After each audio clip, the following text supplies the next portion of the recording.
आज सुनिए कहानी। दुखुआ मैं कासे कहूँ मोरी सजनी। गर्मी के दिन थे। बादशाह ने उसी फागुन में सलीमा से नई शादी की थी।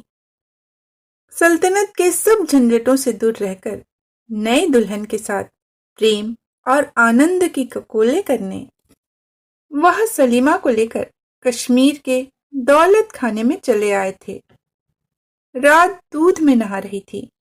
दूर के पहाड़ों की चोटियां बर्फ से सफेद होकर चांदनी में बहार दिखा रही थी। आराम बाग के महलों के नीचे पहाड़ी नदी बल खाकर बह रही थी। मोती महल के एक कमरे में क्षमादान जल रहा था और उसकी खुली खिड़की के पास बैठी सलीमा रात का सौंदर्य निहार रही थी। खुले हुए बाल उसकी फिरोजी रंग की ओढ़नी पर खेल रहे थे। चिकन के काम से सजी और मोतियों से गुथी हुई उस फिरोजी रंग की ओढ़नी पर कसी हुई कमखाब की कुर्ती और पन्नों की कमर पेटी पर अंगूर के बराबर बड़े मोतियों की माला झूम रही थी। सलीमा का रंग भी मोती के समान था। उसकी देह की गठन निराली थी। संगमरमर के समान पैरों में जरी के काम के जूते पड़े थे, जिन पर दो हीरे धक धक चमक रहे थे। कमरे में एक कीमती ईरानी कालीन का फर्श बिछा था, जो पैर लगते ही हाथ भर धंस जाता था। सुगंधित मसालों से बने हुए क्षमादान जल रहे थे। कमरे में 4 पूरे कद के आईने लगे थे।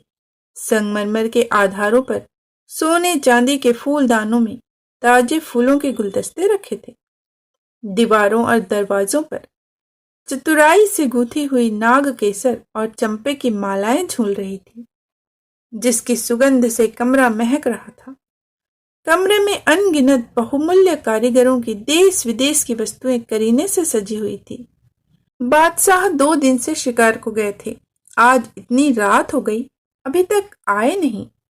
सलीमा चांदनी में दूर तक आंखें बिछाए सवारों की गर्द देखती रही। आखिर उससे न रहा गया। वह खिड़की से उठकर अनमनी सी होकर मसनद पर आ बैठी। उम्र और चिंता की गर्मी जब उससे सहन न हुई, तब उसने अपनी चिकन की ओढ़नी भी उतार फेंकी और आप ही झुंझलाकर बोली, कुछ भी अच्छा नहीं लगता, अब क्या करूं। इसके बाद उसने पास रखी बीन उठा ली। 2-4 उंगली चलाई, मगर स्वर न मिला। उसने भुनभुना कर कहा, मर्दों की तरह यह भी मेरे वश में नहीं है। सलीमा ने उकताकर उसे रख कर दस्तक दी। एक बांदी दस्त बस्ता हाजिर हुई। बांदी अत्यंत सुंदर और कमसिन थी। उसके सौंदर्य में एक गहरे विषाद की रेखा और नेत्रों में नैराश्य स्याही थी। उसे पास बैठने का हुक्म देकर सलीमा ने कहा, साकी, तुझे बीन अच्छी लगती है या बांसुरी? बांदी ने नम्रता से कहा, जिसमें हुजूर खुश हो। सलीमा ने कहा, पर तू किसमें खुश है? बांदी ने कंपित स्वर में कहा, सरकार, बांदियों की खुशी ही क्या। क्षण भर सलीमा ने बांदी के मुंह की तरफ देखा। वैसा ही विषाद, निराशा और व्याकुलता का मिश्रण हो रहा था। सलीमा ने कहा, मैं क्या तुझे बांदी की नजर से देखती हूं? नहीं, हजरत की तो लौंडी पर खास मेहरबानी है। तब तू इतनी उदास, झिझकी हुई और एकांत में क्यों रहती है? जब से तू नौकर हुई है, ऐसा ही देखती हूं। अपनी तकलीफ मुझसे तो कह प्यारी साकी। इतना कहकर सलीमा ने उसके पास खिसक कर उसका हाथ पकड़ लिया। बांदी कांप गई, पर बोली नहीं। सलीमा ने कहा, कसमिया, तू अपना दर्द मुझसे कह, तू इतनी उदास क्यों रहती है? बांदी ने कंपित स्वर में कहा, हुजूर क्यों इतनी उदास रहती हैं? सलीमा ने कहा, इधर जहां पनाह बहुत कम आने लगे हैं, इससे तबीयत जरा उदास रहती है। बांदी ने कहा, सरकार, प्यारी चीज न मिलने से इंसान को उदासी आ ही जाती है। अमीर और गरीब सभी का दिल तो दिल ही है। सलीमा हंसी। उसने कहा, समझी, अब तो किसी को चाहती है। मुझे उसका नाम बता, उसके साथ तेरी शादी करा दूंगी। साकी का सिर घूम गया। एकाएक उसने बेगम की आंखों से आंखें मिलाकर कहा, मैं आपको चाहती हूँ। सलीमा हंसते हंसते लौट गई। उस मदमाती हंसी के वेग में उसने बांदी का कंपन नहीं देखा।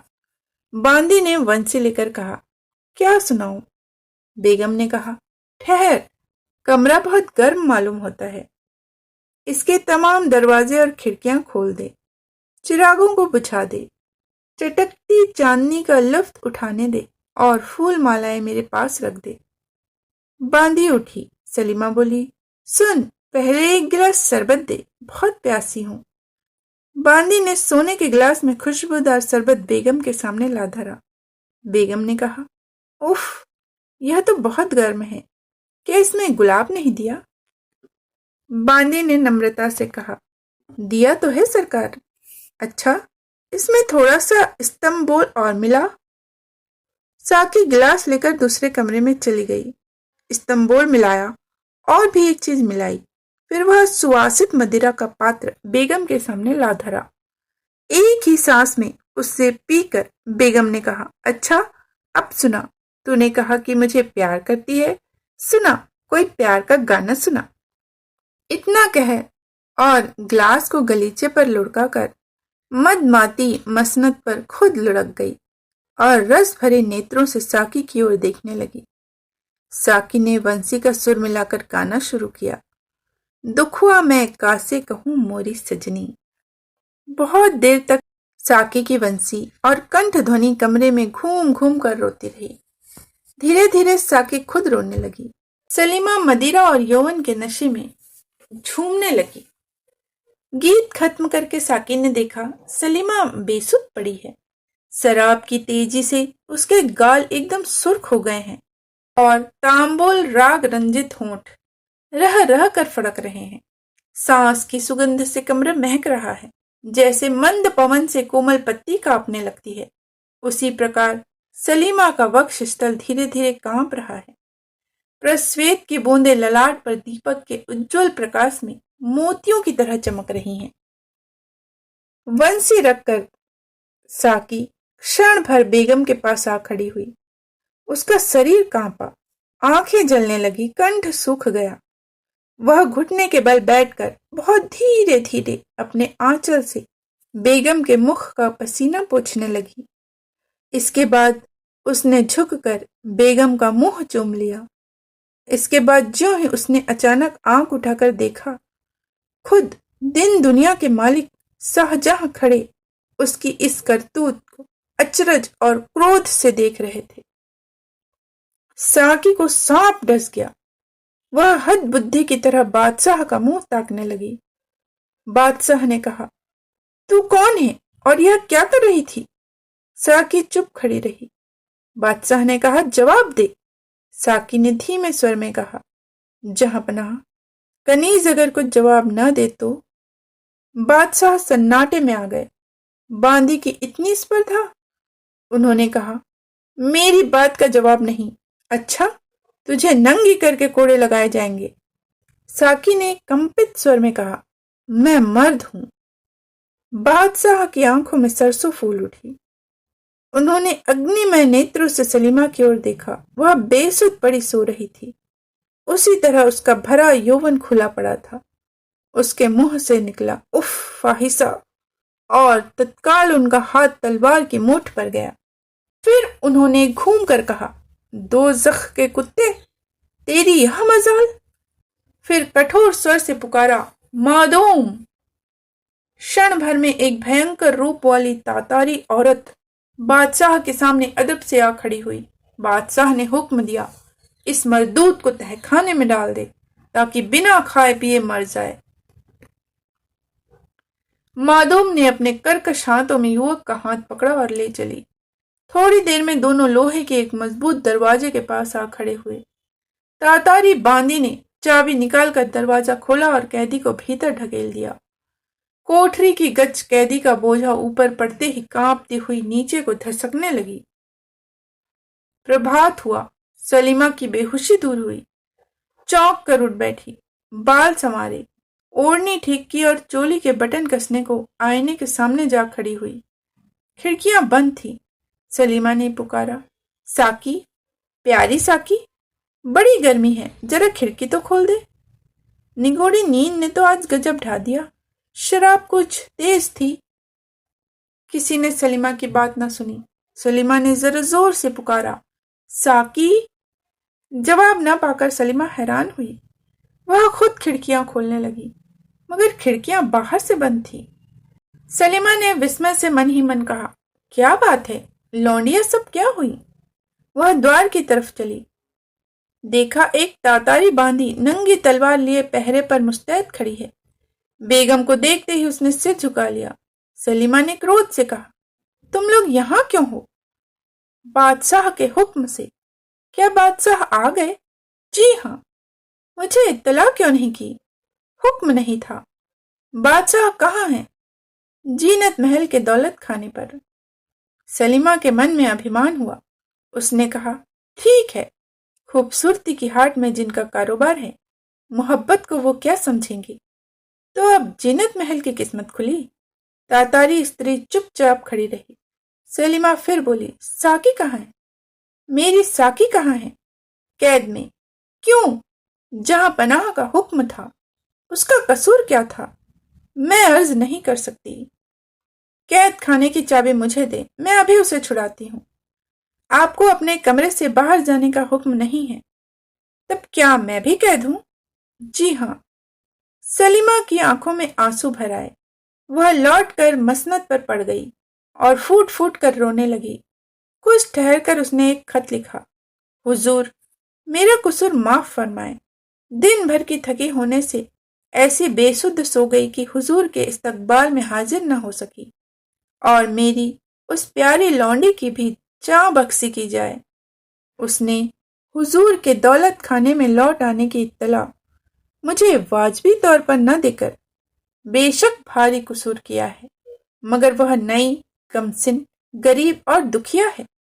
कनीज सलीमा। चिट्ठी बादशाह के पास भेज दी गई। बादशाह की तबीयत बहुत नासाज थी। तमाम हिंदुस्तान के बादशाह की औरत ख्वाहिशा निकले। बादशाह अपनी आंखों से पर पुरुष को उसका मुंह चूमते देख चुके थे। वह गुस्से से तलमला रहे थे और गम गलत करने को अंधाधुंध शराब पी रहे थे। जीनत महल मौका देखकर सौतिया डाह का बुखार निकाल रही थी। तांतारी बांदी को देखकर बादशाह ने आग बबूला होकर कहा, क्या लाई हो? बांदी ने दस्त बस्ता अर्ज की, खुदा बंद, सलीमा बीबी की अर्जी है। बादशाह ने गुस्से से होंठ चबाकर कहा, उससे कह दे कि मर जाए। इसके बाद खत में एक ठोकर मारकर उन्होंने उधर से मुंह फेर लिया। बांदी लौट आई। बादशाह का जवाब सुनकर सलीमा धरती पर बैठ गई। उसने बांदी को बाहर जाने का हुक्म दिया और दरवाजा बंद करके फूट फूट कर रोई। घंटों बीत गए, दिन छिपने लगा। सलीमा ने कहा, हाय, बादशाहों की बेगम होना भी बदनसीबी है। इंतजार करते करते आंख फूट जाए, मिन्नतें करते करते जुबान खिंच जाए, अदब करते करते जिस्म के टुकड़े टुकड़े हो जाएं, फिर भी इतनी सी बात पर कि मैं जरा सो गई, उनके आने पर जाग न सकी, इतनी सजा, इतनी बेइज्जती। तब मैं बेगम क्या हुई? जीनत और बांदियां सुनेंगी तो क्या कहेंगी? इस बेइज्जती के बाद मुंह दिखाने लायक कहाँ रही? अब तो मरना ही ठीक है। अफसोस मैं किसी गरीब की औरत क्यों न हुई। धीरे धीरे स्त्रीत्व का तेज उसकी आत्मा में उदय हुआ। गर्व और दृढ़ प्रतिज्ञा के चिन्ह उसके नेत्रों में छा गए। वह सांपनी की तरह चपेट खाकर उठ खड़ी हुई। उसने एक और खत लिखा, दुनिया के मालिक, आपकी बीवी और कनीज होने की वजह से आपके हुक्म को मानकर मरती हूँ। इतनी बेइज्जती पाकर एक मलिका का मरना ही मुनासिब है, मगर इतने बड़े बादशाह को औरतों को इस कदर नाचिज तो न समझना चाहिए कि अदना सी बेवकूफ़ी की इतनी बड़ी सजा दी जाए। मेरा कसूर तो इतना ही था कि मैं बेखबर सो गई थी। खैर, फिर एक बार हुजूर को देखने की ख्वाहिश लेकर मरती हूँ। मैं उस पाक परवरदिगार के पास जाकर अर्ज करूंगी कि वह मेरे शौहर को सलामत रखे। सलीमा। खत को इत्र से सुवासित करके ताजे फूलों के एक गुलदस्ते में इस तरह रख दिया जिससे किसी की उस पर नजर न पड़े। उसके बाद उसने जवाहर की पेटी से एक बहुमूल्य अंगूठी निकाली और कुछ देर तक आंख गड़ा गड़ा कर उसे देखती रही, फिर उसे चाट गई।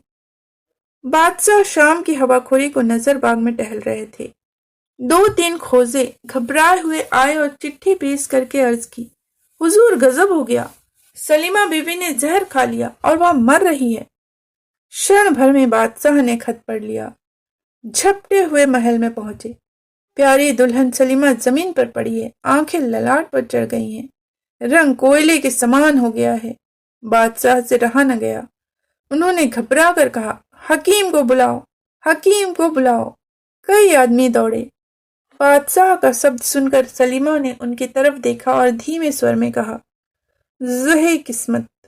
बादशाह ने नजदीक बैठकर कहा, सलीमा, बादशाह की बेगम होकर तुम्हें यही लाजिम था? सलीमा ने कष्ट से कहा, हुजूर, मेरा कसूर मामूली था। बादशाह ने कड़े स्वर में कहा, बदनसीब, शाही जनान खाने में मर्द का भेष बदलकर रखना मामूली कसूर समझती है? कानों पर यकीन भी न करता, मगर आंखों देखी को झूठ मान लूं? जैसे हजारों बिच्छुओं के एक साथ डंक मारने से आदमी तड़पता है, उसी तरह तड़प कर सलीमा ने कहा, क्या? बादशाह डर कर पीछे हट गए।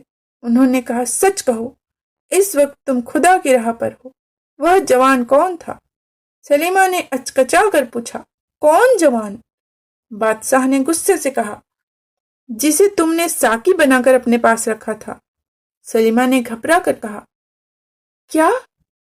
क्या वह मर्द है? बादशाह ने कहा, हाँ। तो क्या तुम सचमुच यह बात नहीं जानती? सलीमा के मुंह से निकला, या खुदा। फिर उसके नेत्रों से आंसू बहने लगे। वह सब मामला समझ गई। कुछ देर बाद बोली, खाविंद, तब तो कुछ शिकायत नहीं की। इस कसूर की तो यही सजा मुनासिब थी। मेरी बदगुमानी माफ फरमाई जाए। मैं अल्लाह के नाम पर पड़ी कहती हूँ, मुझे इस बात का कुछ भी पता नहीं था।